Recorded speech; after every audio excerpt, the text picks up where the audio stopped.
Et voilà. Eh bien, du coup, bienvenue sur ce 3615 OKR, spécial définition des OKR. Donc, c'est notre 3e session. Donc, au programme aujourd'hui, forcément, l'atelier de définition.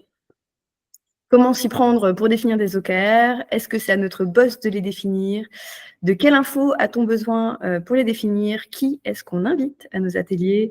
Quel matos a-t-on besoin? De combien de temps a-t-on besoin? Qui valide les OKR? Ça ressemble quoi à un beau set d'OKR? Et est-ce qu'on a besoin d'un facilitateur? Donc, notre objectif aujourd'hui, c'est de répondre à toutes ces questions, bien évidemment. Mais d'abord, avant de se lancer dans la définition des OKR, il faut quand même avoir quelques notions sur comment on définit des OKR.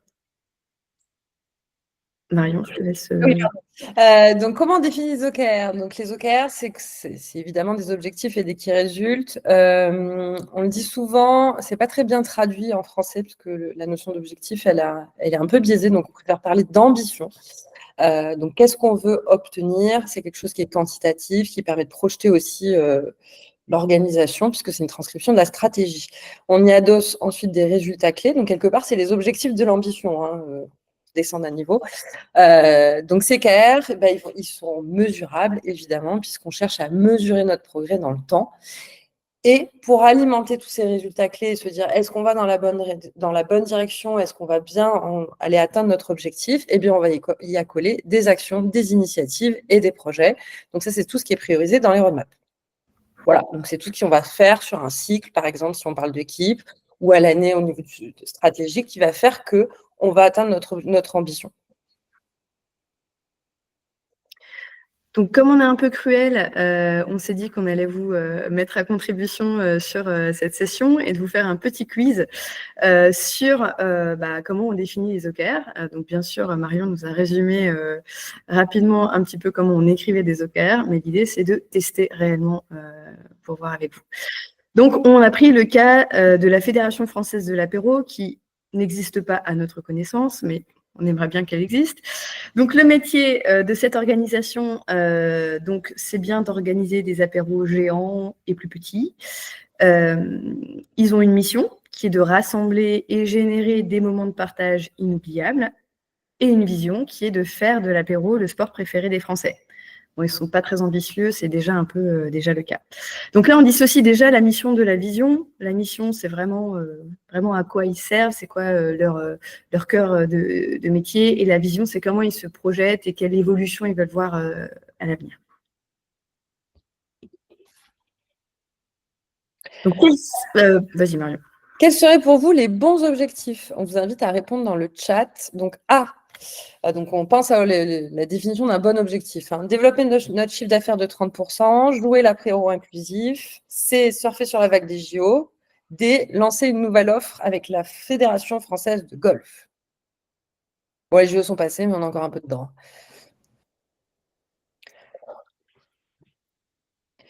Ouais, on vote où là? Vous mettez dans le chat A, B, C ou D, où il y a plusieurs réponses possibles. L'idée, c'est de voir ce que vous répondez.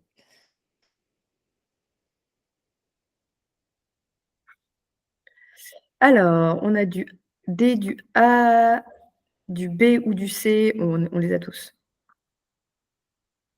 Alors, essayez de ne pas vous copier globalement.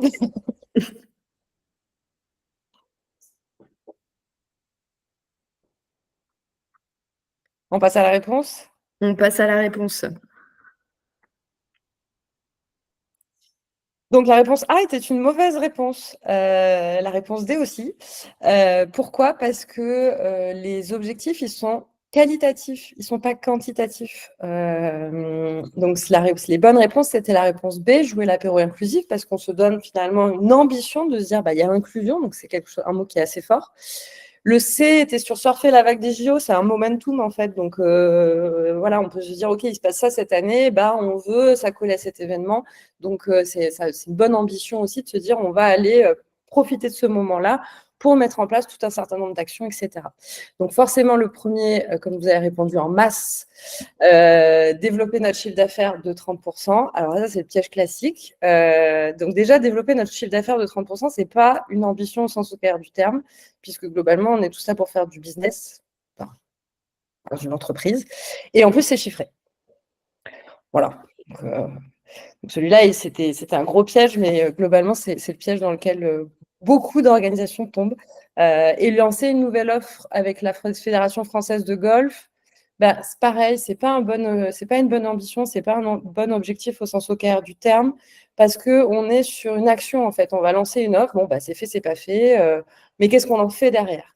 Voilà. Donc c'est un petit peu plus, c'est plus éloigné, et donc c'est quelque chose qui ne fonctionne pas là, dans ce contexte-là. Et donc, pour répondre à Florian, oui, des gens qui boivent de l'eau pourraient répondre à la notion d'inclusivité. Exactement. Je suis désolée, je lis le chat, je suis mort de rire. Quels pourraient être les bons KR pour l'objectif jouer l'apéro inclusif? Justement, là, Florian, c'est ton moment. Réponse A, proposer 5 alternatives au saucisson. Réponse B, augmenter de 20% la part de nos boissons sans alcool consommées lors de nos événements. Réponse C, développer une nouvelle offre super vegan. Réponse D, développer 3 nouvelles gammes de décoration éco-responsable. Tic-tac, tic-tac, tic-tac, tic-tac. Tu fais bien le tic-tac.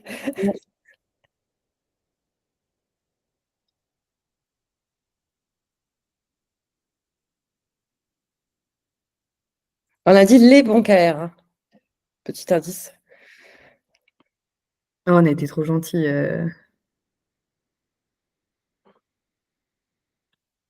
Allez, je pense qu'on peut passer à la réponse. On peut passer à la réponse. Donc, ce sont les réponses A et B, et pas C et pas D. Pourquoi? Alors, déjà, il y a une notion de mesure. La C, déjà, il n'y a pas de progression en fait mesurable dans le fait de développer une nouvelle offre super vegan. C'est fait ou pas fait. C'est un KR binaire, donc voilà. Et puis en plus, c'est une action, donc c'est pas forcément intéressant. Développer 3 nouvelles gammes de décoration, on mange pas la déco, hein, donc évidemment, c'est pas forcément très intéressant. Réponse A et B, donc on est bien sur des KR qui sont mesurables, qui mesurent bien quelque chose qui vient faire évoluer donc notre objectif. Donc pourquoi est-ce qu'on joue l'apéro inclusif? Parce que on propose des alternatives à certaines boissons, nourriture et autres, et en fait ça répond à notre enjeu, c'est mesurable et ça nous permet de vérifier en fait qu'on est bien plus inclusif qu'avant. Selon nos hypothèses, bien sûr.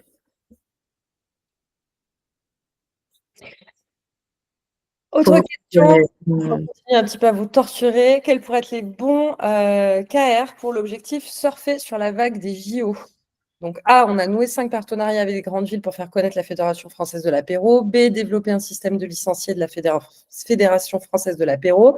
C, 10 000 participants à nos apéros géants sur le thème des JO. Et D, lancer une nouvelle offre avec la Fédération française de golf.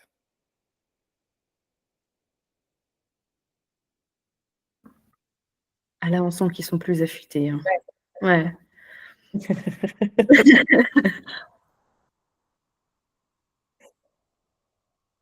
Allez, on va passer à la réponse. Yes. Il n'y a pas de certification, Nicolas, désolé. C'est que pour le plaisir de jouer. Donc, les bonnes réponses, c'était la A et la C. Donc, pour toutes les bonnes raisons qu'on vous a déjà données précédemment. Donc, pourquoi la B et la D, elles ne sont pas bonnes? Parce que développer un système de licenciés de la Fédération française de l'apéro, c'est une action. Donc, une fois que c'est fait, on passe à autre chose. C'est acquis. Et lancer une nouvelle offre avec la Fédération française de golf, c'est pareil. On ne va pas chercher quelque chose, on ne va pas chercher un impact particulier, on ne va pas se mesurer finalement dans cette progression-là. Alors que aller chercher 10 000 participants, on va pouvoir se mesurer d'apéro en apéro pour savoir où on en est. Et des partenariats, c'est intéressant aussi parce que 5 grands partenariats avec des grandes villes, on peut aller chercher plein de choses en fait. Et quand on crée ces OKR-là aussi, ça permet de se dire, derrière les 5 partenariats, on va faire travailler plusieurs équipes aussi. Donc, on peut détricoter un petit peu aussi cet impact-là pour se dire, OK, il faut qu'on avance. Comment est-ce qu'on va se mettre en place? Il y a de la com, il y a du marketing. Donc, tout le monde peut aller un petit peu apporter sa pierre à l'édifice sur ce KR-là aussi. Pour répondre à Christophe, le lien entre la A et les JO, les JO, dans l'ambition des JO, justement, il y avait faire vivre les Jeux pour tous, et donc forcément d'apporter aussi, de développer l'offre dans notre ville. Et par rapport à Béatrice, atteindre 5 000 licenciés serait OK comme KR pour la réponse B? Oui, tout à fait. Oui. Justement. Du coup, on a décidé de vous présenter un set Docker test. C'est pas exactement la réalité, mais si les JO en 2024 avaient fait des OKR, on aurait pu avoir quelque chose qui ressemble à ça. Donc, on a la vision qui était le jeu grands ouverts. On a 3 grands objectifs. Faire vivre les jeux pour toutes et tous, créer un modèle de jeu durable, stimuler l'innovation pour laisser un héritage. Donc ça, c'était vraiment les 3 grands piliers qui ont vraiment été là pour guider en fait la création de ces JO. Donc ça, on a nos grandes ambitions. En général, quand on définit des OKR, on évite d'aller au-delà de 3 objectifs. Grand maximum, c'est 5. Et on peut tout à fait avoir 1, voire 2 objectifs pour tester et commencer à s'aligner derrière ces enjeux. Donc, si on prend faire vivre les jeux pour toutes et tous, on a 3 KR derrière. On a le taux de satisfaction des participants en situation de handicap. Donc, on a une note de 5,2 qui veut aller à 8. Donc, quand on a un KR, on a besoin d'avoir une valeur de départ. Imaginons que cette valeur de départ de 5,2, en fait, la référence, c'est les JO de Tokyo. Donc, on peut imaginer que pendant les JO de Tokyo, les participants qui étaient en situation de handicap n'étaient pas du tout satisfaits par leur accueil. Donc, il y avait une volonté, là, dans les JO, de justement améliorer l'accueil des personnes en situation de handicap. Deuxième point, si on veut faire vivre les jeux pour toutes et tous, il y a la part des billets à moins de 30 €. Donc ça, c'est vraiment comment on amène tout le monde voilà, au JO.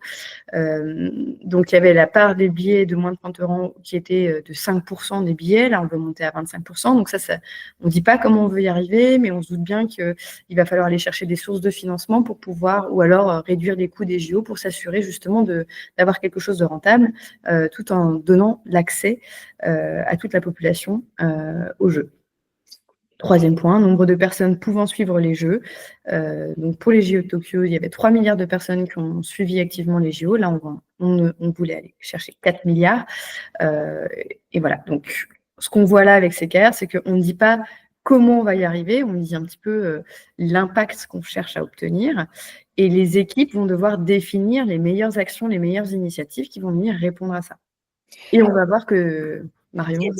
Et d'ailleurs, ouais, sur le taux de satisfaction des participants en situation de handicap, il y a tout un tas de choses qui ont été mises en place sur les JO de Paris.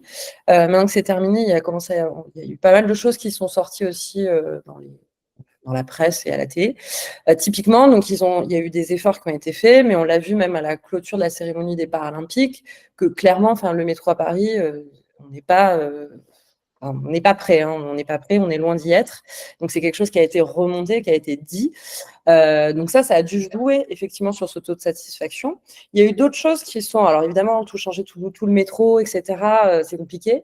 En revanche, il y a eu des situations, typiquement au Stade de France, où, ça je l'ai vu à la télé aussi, des personnes qui étaient en fauteuil roulant, ils avaient aménagé au Stade de France des travées. On pouvait les mettre les uns à côté des autres. Et en fait, ce qu'ils n'avaient pas pensé, en mettant en place cette action-là et ce projet-là, c'est que les accompagnants étaient derrière finalement les personnes qui étaient en fauteuil roulant. Donc, en termes de satisfaction, c'est quand même pas génial parce que, en fait, fondamentalement, les personnes qui sont malheureusement, qui sont en situation de handicap, ont regardé les épreuves seules avec leur accompagnant dans le dos.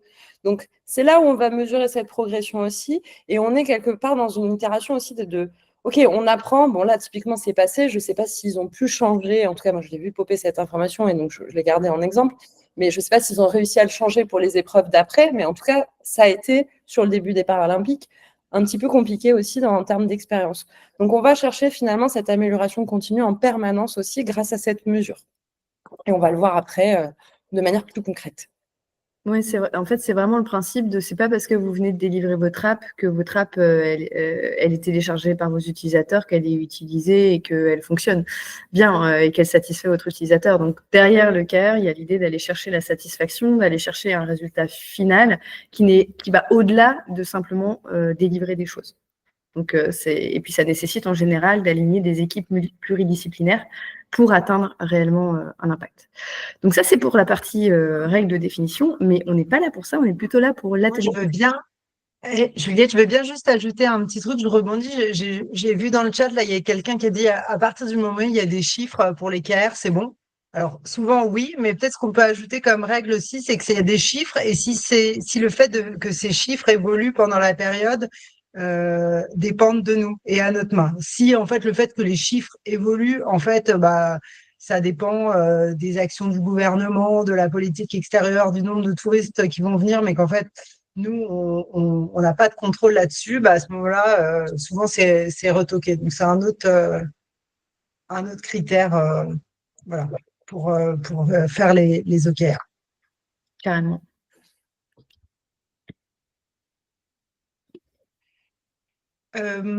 Alors, on continue à vous faire bosser. Donc, on voulait vous parler d'ateliers de définition des OKR parce que souvent, OK, on a compris à peu près la logique. Bon, il y a des règles.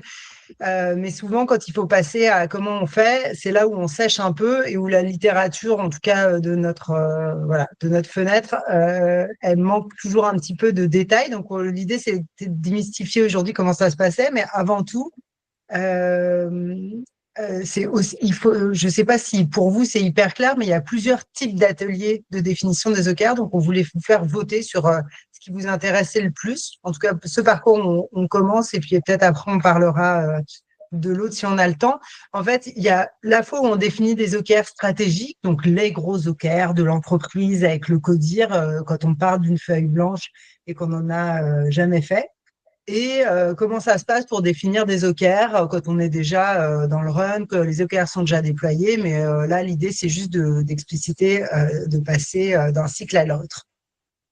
Alors, voilà, on a ces deux options. On vous propose de voter. Alors, peut-être dans le chat, toujours A pour les OKR stratégiques avec le CODIR, feuille blanche, et B dans un système où ça marche déjà. Alors, on a du A, du B, du A plus B. Il y avait une question sur le CARE. Le CARE est-il smart? Le CARE, il est smart, en effet, mais il n'est pas toujours il n'est pas toujours atteignable. Il y a dans la théorie, on peut avoir des CARE qui sont en mode moonshot et qui sont inatteignables. Et on dit que si on atteint 70%, c'est donc pas smart, si, dans les grandes lignes, mais sur le point de l'atteignabilité, ça dépend de la culture. Oui, c'est ça, c'est le stretching goal. Et souvent, moi, quand j'accompagne les équipes produits, je leur demande d'aller chercher quelque chose de beaucoup plus ambitieux, mesurable mais ambitieux, parce que ça les pousse en fait à se dépasser dans ce qu'ils vont aller imaginer comme solution, comme action, etc., à mettre en place. Alors, il y a plus de A que de B. Bon, on va commencer par le début et puis si on a le temps, on enchaînera sur la suite. Donc là, on est bien dans le cas où c'est une entreprise X qui décide de se lancer dans les OKR et voilà, on commence avec le CODIR pour définir ce qu'on appelle des OKR stratégiques, donc qui sont vraiment la traduction de la stratégie en OKR et qui vont être les OKR de l'organisation sur une période de moyen terme. C'est parti. Alors, pour préparer la session, ce qui est hyper important avant de commencer à réunir tout ce beau monde pour définir des OKR, c'est déjà d'avoir une connaissance de base, d'avoir un socle commun de vocabulaire, de notions, de savoir ce qu'on en fait. Donc, nous, on préconise d'avoir une acculturation aux OKR qui peut être faite soit par un consultant externe, soit via des modules sur Internet, mais en tout cas ou soit via un petit guide qui est envoyé aux participants, un temps de questions-réponses, mais au moins qu'on partage à la fois le vocabulaire et les concepts de base de la méthode pour pas avoir à les réexpliquer, et aussi avoir clarifié pourquoi on en fait. Pour pas que ça soit un concept de plus. Donc, c'est hyper important d'être au clair et que ça soit partagé de pourquoi on y va, qu'est-ce qu'on en attend. Est-ce que c'est parce qu'on veut plus de transversalité dans l'organisation? Est-ce que c'est parce que on a besoin de s'aligner au niveau du CODIR? On a besoin de tester, valider les hypothèses? On a besoin de gagner en cadence dans l'exécution? On a besoin de tout ce que je viens de citer. Mais en tout cas, c'est important que dans le storytelling, ça soit explicité avant tout aux membres du CODIR et après au reste de l'organisation. Mais les gens, ils ont besoin de comprendre. Concrètement, les OKR, ça a beau être merveilleux, ça vient comme un truc en plus dans la to-do list. Donc, c'est important de redonner du sens au-delà des concepts. Et last but not least, avoir une stratégie claire et partageable. Les OKR, c'est pas un palliatif à la stratégie. Les OKR, ça se présente, en tout cas, ça se veut être une traduction de la stratégie de façon actionnable et opérationnelle, qui vont guider l'exécution et les activités au quotidien. Donc, si ça n'existe pas, vous aurez pas, ça va être compliqué de faire des OKR pertinents. Dans la réalité des faits, on a souvent une situation un petit peu plus entre les deux. Je vois Florian qui pose des questions. Je finis juste ma phrase et je réponds.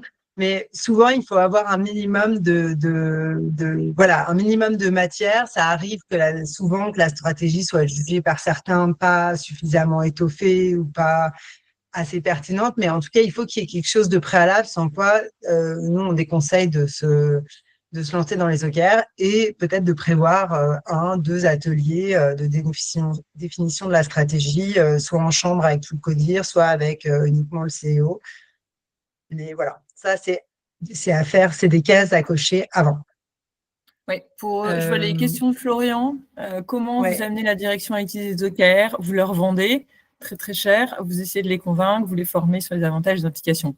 Alors ça, c'est une super bonne question qu'on nous pose tout le temps. Sous-entendu, moi, je vois bien ce que ça pourrait nous amener, mais j'ai besoin d'aller le vendre à la direction. Généralement, ils n'achètent pas un truc dont ils n'ont pas conscience qu'ils en ont besoin. Donc, plutôt que de leur vendre des OKR, c'est intéressant de passer par est-ce qu'on est satisfait aujourd'hui de la manière dont on passe de la stratégie à l'exécution? Est-ce qu'on est bon entre ce qu'on avait imaginé, ce qu'on s'était dit, et la manière dont opérationnellement on le réalise et on arrive à délivrer et avoir les impacts qu'on avait imaginés. Donc, si on passe par là, on peut avoir une réponse oui. Et franchement, si c'est oui, vous n'avez pas besoin des OKR, n'essayez pas de leur vendre, ça ne sert à rien. Mais par contre, si c'est non, on pourrait faire mieux, allez chercher ce qui se passe. Sur quoi on pourrait faire mieux? Est-ce qu'on manque d'alignement? Est-ce que on manque de focus? Alors, manque de focus, ça veut dire qu'on a plein d'idées, qu'on a envie de faire plein de programmes, plein de projets, mais que finalement, il y en a trop dans la banette, on n'arrive pas à tout faire et du coup, on dilue nos efforts et on n'a pas l'impact qu'on pourrait avoir. Donc, plutôt passer par ce discours-là. Est-ce qu'on est satisfait? Si on n'est pas satisfait, qu'est-ce qui nous fait mal? Et après, les OKR, c'est un outil qui permet, parce qu'il y a un système de représentation, parce qu'il y a un cadre qui permet d'essayer de s'améliorer là-dessus. Mais si on essaie de les vendre pour les vendre comme ça en direct, généralement, c'est on a 2% de chance. C'est plutôt perçu comme un truc en plus, un truc à la mode, un truc dont on ne sait pas si on en a besoin, etc. Après, la fin de ta question, les former sur les avantages et implications. Ça, c'est une fois qu'on s'est dit que oui, on pourrait mieux faire et que pourquoi pas, les OKR pourraient nous permettre de mieux fonctionner là-dessus. On a un temps qui est hyper important parce qu'on a besoin d'un sponsor, comme toutes les transfos, parce que ça va prendre du temps, parce qu'on va pas avoir des résultats tout de suite. Donc, on a besoin d'être sûr que ils ont conscience du temps que ça va prendre, s'acculturer, mais pas que le codir, mettre en place quelque chose, peut-être se foirer un petit peu au démarrage aussi. Donc, c'est intéressant aussi de pas occulter l'investissement que ça nécessite. Et là-dessus, après, c'est plutôt votre art aussi de convaincre, mais commencez peut-être par dire, on n'est pas obligé de faire un big bang dans toute la boîte, on peut commencer à un niveau, codir, et on fait tourner ça 2-3 cycles, et puis après, on voit ce que ça donne. Voilà. J'espère que j'ai répondu à ta question, Florian. C'est comme tous les outils. Yep. Oui, Madame Laurette. Ouais, j'ai l'impression d'être ma grand-mère quand on m'appelle comme ça. Il y a aussi la partie, en général, les OKR, ça vient aussi des couches dirigeantes, en général, quand c'est lancé dans des boîtes. Il y a beaucoup de littérature aussi qui sort sur le management, les OKR. Voilà, donc déjà, naturellement, il y a quand même pas mal de règles, il y a quand même une appétence aussi assez naturelle des dirigeants à s'emparer du sujet des OKR. Maintenant, c'est souvent, moi je dirais que notre challenge, c'est plutôt de les aider à s'en accaparer de manière pérenne, et c'est ça le plus compliqué, parce que le premier engagement, c'est la première marche, mais dans un escalier, en général, on peut monter et descendre, et donc c'est comment on les fait monter justement avec les OKR et pas de les laisser oublier, entre guillemets, les objectifs au fil de l'eau. Ouais, rajouterais, pardon, c'est avoir un système qui tient dans le temps et pas se retrouver avec 50 000 couches d'OKR dans tous les sens dans l'organisation parce que c'est parti d'en haut et après ça a dérivé et tout le monde les a fait dans tous les sens et du coup, on ne sait plus d'où part la stratégie, on n'arrive plus à prioriser correctement et on retourne dans un chaos assez classique. Alors, les bons ingrédients pour une session, un premier atelier de définition, c'est d'avoir le CODIR, donc et le CODIR, c'est-à-dire tout le monde, pas de ah tiens, à la dernière minute, je suis pas là, je suis à distance, non, finalement, j'ai un rendez-vous hyper important avec un client, c'est vraiment d'insister sur le fait que tout le monde a besoin d'être là. C'est des discussions qui sont structurantes et surtout, on a besoin d'avoir le buy-in, l'engagement, le tampon de tout le monde. Donc, c'est des discussions, on ne peut pas faire l'économie d'une personne et on recommande de le faire en présentiel parce que, tout du moins, en tout cas pour la première année, c'est des discussions, c'est compliqué, ceux qui sont à distance. Enfin voilà, tout le monde connaît le distanciel, on les entend pas. Il faut jongler avec des supports papier, des post-it au mur que ceux qui sont à distance voient pas. Et évidemment, d'avoir quelqu'un qui facilite. C'est trop dur. Ça peut être quelqu'un de l'organisation ou quelqu'un d'extérieur, mais c'est trop dur d'être jugé parti, de faciliter les discussions. Voilà, pendant cette réunion-là. En termes de matos, c'est hyper basique, des post-it, des stylos pour écrire gros et une grande salle où il y a de l'air et où on n'a pas trop chaud. Et en termes de temps, c'est 4 heures. Alors les gens vont dire, ah, mais c'est 4 heures, c'est long. Oui, mais au début, c'est le temps que ça prend, à la fois de refaire un peu de pédagogie, même si on a compris sur comment on formule bien les objectifs, les key results. La première fois, on repose, il y a un peu de brainstorming à avoir pour repartager la stratégie. Donc, 4 heures, en tout cas, de notre expérience, c'est difficile d'aller plus vite, à moins que vous ayez vraiment des codires hyper disciplinés et efficaces. En général, c'est le tarif. Alors, les questions. Pierre, est-ce que les CAIR ne sont pas un bon moyen à une direction d'entreprise pour mettre la barre super haute et donner un gros coup de pression? En fait, les OKR, c'est une façon d'apprendre sur sa capacité à exécuter et de se motiver. Mais ce qu'on voit souvent, c'est qu'on met et c'est plutôt ça qui arrive que l'inverse. Il y a des OKR avec des key results qui sont très ambitieux. Et en fait, à la moitié de l'année, si on est à 1/10 de ce qu'on pensait faire, c'est pas que ça met un coup de pression, c'est que ça démotive. Et donc, du coup, c'est à manier avec, avec précaution, parce que le fait de mettre ces chiffres en avant, de les partager, ça peut avoir un effet démotivant. Donc, il faut trouver, en fonction de la culture, du contexte, ce qui met une saine pression ou une saine motivation, mais il faut avoir conscience que les OKR, avec des objectifs trop élevés, les gens ils vont baisser les bras en disant de toute façon on n'y arrive pas. Donc il y a un côté aussi satisfaction collective qui est important de prendre en compte dans les OKR. Ouais, et je rajouterais aussi que par rapport à la question de Pierre, c'est qu'on n'oublie pas que les OKR ne sont pas un moyen de gérer la performance individuelle. Donc le coup de pression, oui, il peut être sur les équipes, mais ça ne reviendra jamais sur l'individu. Enfin, en tout cas, ça ne doit pas l'être. Voilà, mais au début, souvent, on se plante et c'est pour ça que les OKR stratégiques, on permet, entre guillemets, alors ça fait un peu professeur de dire ça, mais en tout cas, on encourage à réviser à mi-année les mesures, voilà, pour replacer le curseur plus près de la réalité. Pareil, s'il y a un OKR qui est complètement atteint, on peut peut-être le remettre un petit peu plus loin. Ça arrive plutôt dans l'autre sens que dans celui-là. Et ce que disait Pierre aussi, c'est le mindset de l'entreprise me semble être la première étape, mais complètement.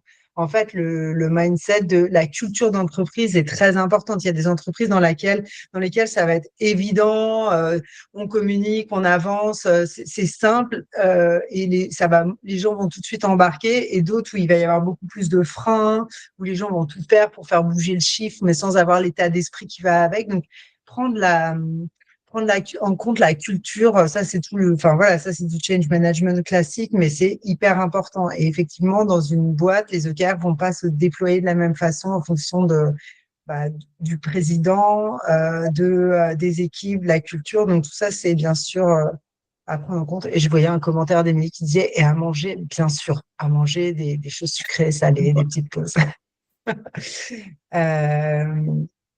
Voilà. Nathalie, je te laisse la parole sur comment ça se passe concrètement sur le déroulé. Oui, super. Alors, pour commencer, il y a un input qui est hyper intéressant et enfin, c'est un incontournable. Et on a dit que les OKR, c'était pas un palliatif à la stratégie. Il faut, et ça peut se travailler en amont. Ça peut faire l'objet d'un travail préparatoire avec le CEO. Il faut qu'il soit capable de partager la stratégie de manière simple et avec son codir, et aussi de donner les clés pour que le lendemain, les membres du codir puissent aller diffuser cette stratégie. Mais en tout cas, la stratégie, c'est un input hyper important de l'atelier. Sans ça, en fait, vous allez produire des OKR dans le vide. Donc, c'est vraiment la grosse pierre du bas, celle qu'on met en premier, c'est d'être sûr qu'on a compris la stratégie. Avec Chloé, ça nous est déjà arrivé de participer à un atelier où, en fait, cette stratégie, personne ne la comprenait. En fait, ça sert à rien, ça dure pas 4 heures, il faut que ça dure 10 minutes et on repart et c'est pas grave. On se dit qu'il faut qu'on soit plus performant la prochaine fois, mais en tout cas, partager cette stratégie.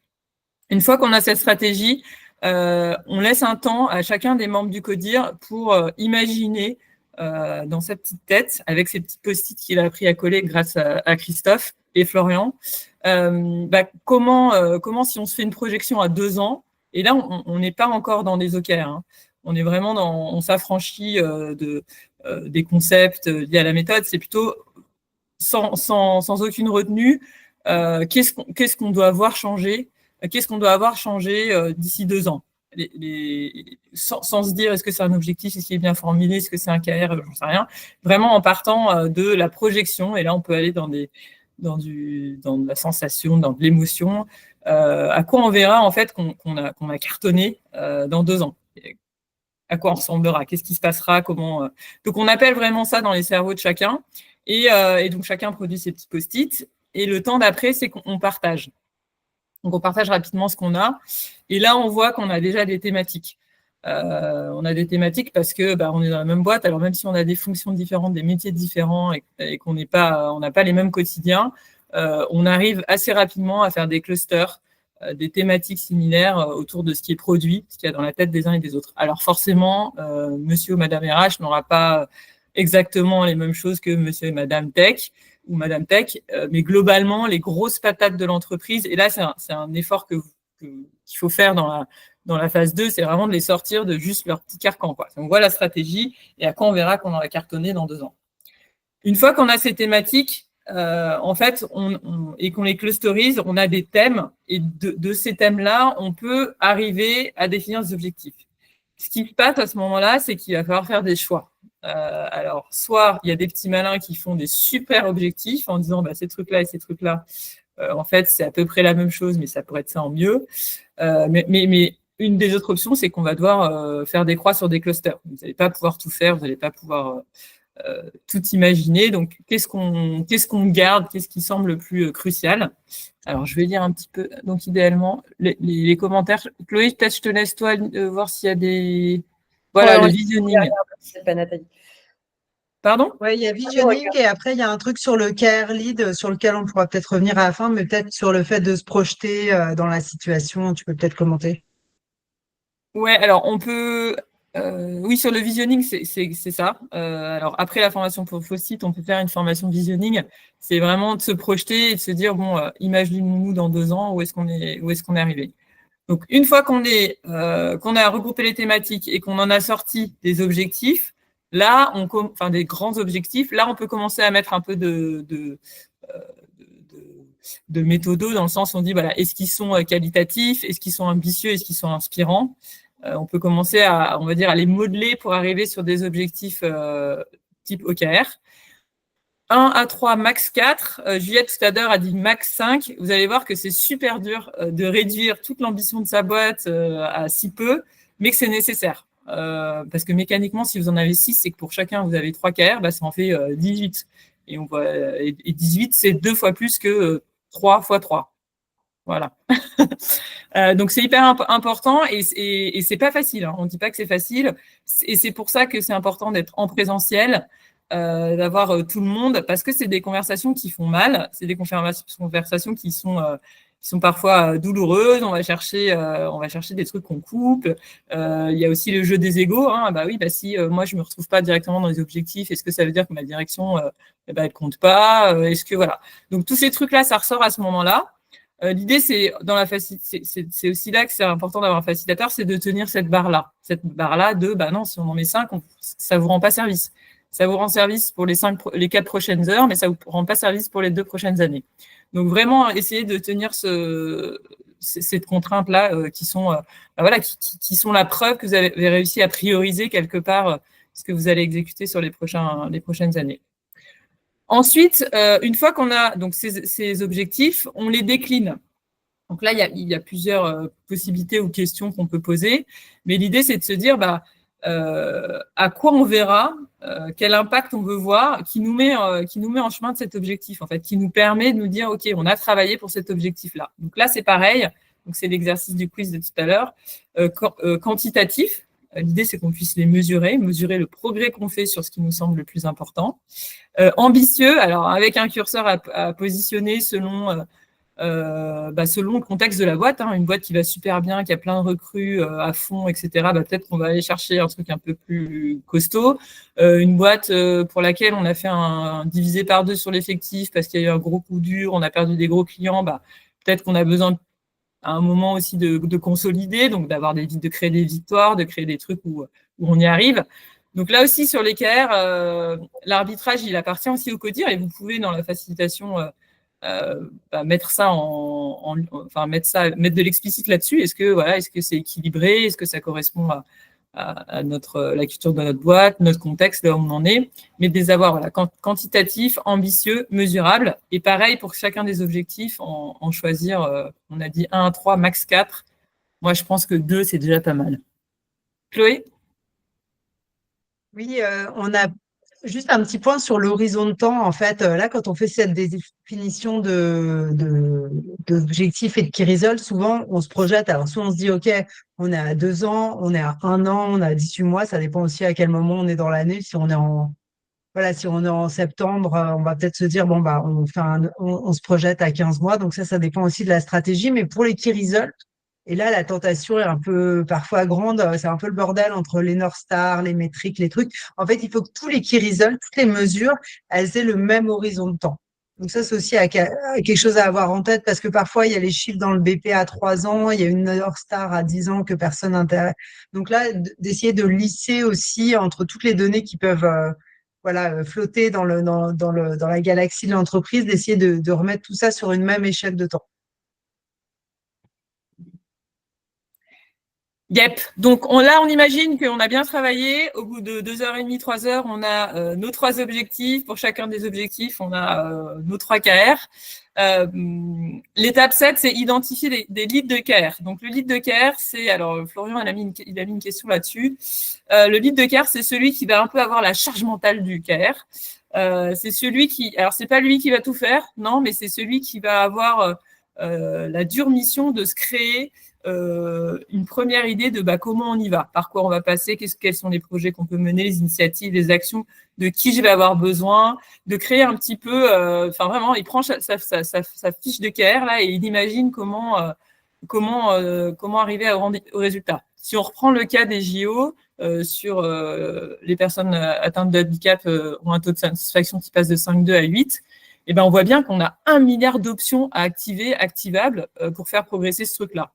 On va devoir faire des choix parce qu'on a un temps d'exécution qui est donné. Et qu'est-ce qui nous semble le plus pertinent, le plus juste à mener, le plus intéressant, le plus efficace pour arriver à faire bouger cette mesure du KR. Donc, le lead KR, c'est ça son rôle. Et alors, quel super pouvoir il peut avoir, changer l'organisation, la structure, avoir des sous, etc. Ça appartient aussi à la culture d'entreprise. Il y a des entreprises pour qui le KR, c'est un espèce de super chef de projet ou chef de programme qui va un peu avoir le droit d'aller prendre des ressources à droite à gauche, de constituer des choses un peu en dehors de l'organigramme, le dessin organisationnel classique. Et puis il y a d'autres boîtes où c'est un peu moins facile, c'est un peu moins évident. L'idée, c'est que sur le premier tour, tout le monde se chauffe. Donc là, si on est sur l'hypothèse qu'on est sur un lancement, Tant qu'il n'y a pas un vrai besoin de peut-être casser un peu des organisations ou de la structure, etc., a priori, il va juste être chef de KR quelque part. Après, si on voit que ça devient efficace ou pertinent de lui donner plus de pouvoir justement dans comment je peux aller chercher des ressources, je peux mobiliser ou je peux créer des espèces de cercles éphémères ou de ressources équipées éphémères, peut-être que peut-être que ça va se mettre en place avec aussi l'expérience autour des KR. Donc, on identifie ces leads et on n'oublie pas, en fin d'un bon atelier, on est aussi sur qu'est-ce qu'on fait, c'est quoi les prochaines actions. Les prochaines actions, c'est pas forcément je vais commencer à délivrer, mais c'est plutôt j'ai quand même besoin de vérifier 2-3 trucs pour être sûr que ce qu'on s'est dit là en 4 heures, on n'était pas complètement hors sol. Donc, on a souvent besoin de conversations avec des personnes qui ne sont pas dans le CODIR ou de voir ce qui est possible aussi en termes de, je sais pas, de récupération d'une data ou d'une donnée, des choses comme ça. Donc, on a toujours un petit round supplémentaire à la fin de cet atelier qui permet et que chacun dorme dessus et d'être confiant sur ce qu'on en fait. Que c'est vraiment ça, et on affine un petit peu pour avoir un set final sur lequel on peut se taper dans la main en disant « Ok, là, on peut y aller, let's go, on a notre set Docker pour le codir, et on est capable d'aller voir le reste de l'organisation et de se mettre en mouvement. » Voilà pour les 4 heures. Est-ce que ça vous semble compréhensible, facile? Quelles sont vos réactions par rapport à cette proposition de déroulé? Et surtout cohérent avec ce que vous faites. Easy Finger, Olivier, il est prêt aussi.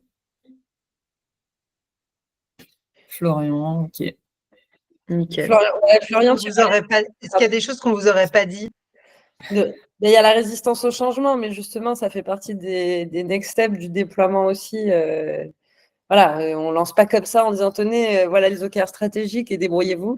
Il y a tout un système à mettre en place, donc on en parlera aussi, soit cette fois-ci, soit une prochaine fois, puisque l'heure passe. Il y a une question de Béatrice qui intéresse. Ouais. Comment cela s'articule avec la définition des plans strat pluriannuels? Est-ce obligatoirement dedans ou cela peut arriver ensuite? Alors, tout ce qui est notion de roadmap, plan pluriannuel et tout, en général, les OKR, c'est pas ultra bien fort compatible. Voilà. L'idée, en fait, derrière les OKR, c'est d'apporter de la visibilité sur un temps assez court pour s'assurer qu'on évolue et de se dire, une fois qu'on est arrivé là, on pourra bien se poser la question de ce qu'on pourra atteindre pour le prochain cycle.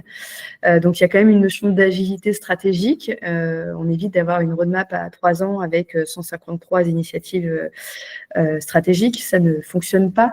Mais on a bien conscience que les organisations aiment bien ce genre d'outils malgré tout. Donc, ça nous arrive de composer, mais en général, il vaut mieux les définir après les OKR. Parce que si on les définit avant de définir des OKR, alors ça veut dire que nos OKR sont le reflet de notre roadmap, auquel cas, on n'a pas besoin d'OKR pour faire ça. Puisque les OKR sont là pour prioriser des initiatives, les projets, et pas l'inverse. Oui, voire déprioriser. C'est surtout ce mot-là que j'utilise. Oui. Donc, sur les plans, effectivement, qui sont déjà faits, c'est qu'est-ce qu'on va enlever et qu'est-ce qu'on va vraiment enlever, en fait. Enfin, de dire, c'est pas le sujet, parce qu'on a toujours plein d'idées. Il y a 50 000 P0 alignés au même niveau, mais pas de la même taille, etc., comme le disait Juliette. Et les OKR, ils aident à avoir ce focus-là. Alors, Florian, ouais, je vois Florian là qui dit plus sérieusement, ça semble simple sur le papier comme chaque outil. Effectivement, c'est pas magique et après dans les faits, c'est là que tout ressort, on va dire les tensions, le tirage de couverture, les mésententes, les désalignements, le manque de confiance dans le patron. Donc c'est pas magique, hein, les OKR, ça règle pas tout ça. Ça peut avoir tendance je fais le signe comme ça de percer un bouton à faire sortir le pu, mais voilà, parce que moi, quand on arrive dans un contexte un peu miné, ça c'est plus nous on aime bien faire une interview de tous les gens du CODIR avant de commencer, parce qu'en général on s'engage quand même dans la durée avec eux, donc juste pour savoir où on met les pieds, faire une petite carte politique et voir un peu où on atterrit. Et après, oui, il y a des sessions qui sont plus ou moins musclées, mais nous on voit ça plutôt, bon alors si tout le monde commence à s'engueuler, effectivement c'est mal barré, mais l'idée, c'est aussi que ces conversations, ces divergences de vision, elles puissent être mises sur la table, elles puissent être discutées et éclairées, plutôt que de dire oui, oui, tout va bien et que chacun reparte avec sa copie dans son coin et passe l'année à partir dans une direction alors tous les autres vont là. Donc, évidemment, c'est pas magique, mais cette session définit cet atelier, et c'est pour ça que c'est pas juste du collage de post-it, mais c'est aussi de faire en sorte que chacun ait vos chapitres, parce qu'il y a aussi des fois où le boss, il parle et les autres, ils sont pas d'accord, mais ils disent rien. Donc voilà, il y a toute une composante un peu humaine, coaching, facilitation, qui est bien utile dans ce genre d'atelier. Et on rappelle qu'on était uniquement sur l'atelier de définition des OKR. On ne parle pas du tout du change derrière dans cette session. Bien entendu, une fois que ça c'est fait, vous avez fait 20% du taf, ish. Et encore, peut-être on est généreux. Voilà. Ouais, je vois l'heure qui tourne. Ce que je vous propose, je pense que réalistement, on n'a pas le temps de faire le déroulé des OKR dans les équipes. Peut-être un 36-15 OKR numéro 18. Peut-être prendre vos questions si vous en avez, que vous avez essayé ou vous avez mis en place ou créé, facilité des ateliers. Par rapport à tout ce qu'on s'est dit, est-ce que vous avez des partages à faire